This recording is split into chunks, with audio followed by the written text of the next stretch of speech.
This poem is for Sam, my first ever hero.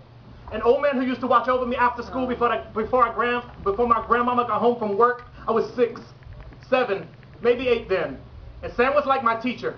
His apartment was peppered with posters of Martin Luther King, Marcus Garvey, Huey P. Newton, and his favorite inspiration, Malcolm X.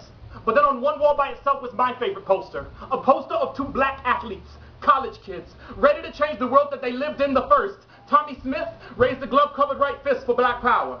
The second, John Carlos, raised the left fist for unity. Here in America, there was a third man who stood on that stage that day, who is too often overlooked for being from another time and another place, and Sam used to love to tell me the story behind that poster. Just like he used to love to play me tapes of Malcolm X speeches. Had me at 6 years old memorize sections of them like we declare our right on this earth to be human beings, to be seen as human beings, to be given the rights of human beings in this day, on this earth, in this society which we intend to bring into existence by any means necessary. What, Sam would yell from the next room over? By any means necessary, I would reply. You see, Sam said he loved Malcolm best because Malcolm knew that we were all the same, but was still going to continue to fight for what Malcolm believed was right. But one December Detroit day back in the 60s, Sam was part of a protest. And when the police arrived, they beat him until his jawbone was broken. And then multiple muscles in his mouth were ripped open, and then the Detroit Police Department figured they would leave their mark. A message to all those just like Sam, a dent that they left in the side of his head, and Sam came home with a speech problem.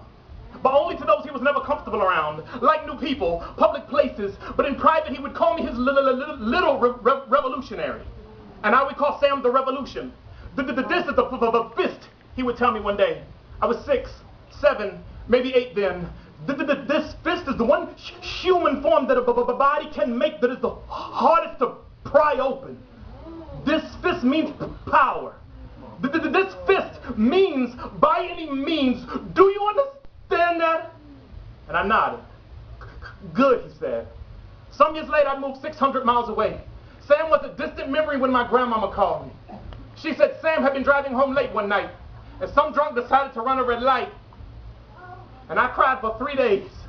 Nobody made it out to his funeral except for my grandmother and his 2 living siblings. There was no big burial, no broadcast memorial, no 1,000 people crowding out streets. The revolution was dead, y'all. And nobody had ever cared about that man but me.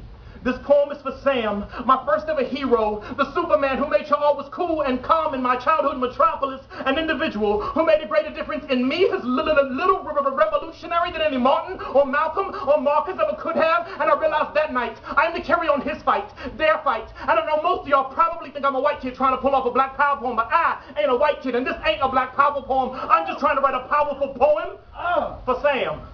So when I look back on all that's happened, I see that same post on his wall, but I see it differently. Malcolm X was in the back, fist raised, pushing pride among his people. Sam is centered in the middle, fist raised like the revolutionary that he was, and then in front is a child, y'all. He's 6, 7, maybe 8 then. He's the all too overlooked face of a new revolution, and like a soul that will never be broken, like a fist that refuses to be pried open, I realize that I must speak, and damn it, I will. I will speak for every person who was ever lost, like Malcolm, like Martin, like Mahatma. I will speak for everybody who was never listened to, like Jay, like Ricky, like Sister Sam. I will speak for those of us who no longer can, and I will speak for the unity of everybody in this room, no matter what race, religion, social status, creed, or otherwise. And I will speak by any means necessary. Come on!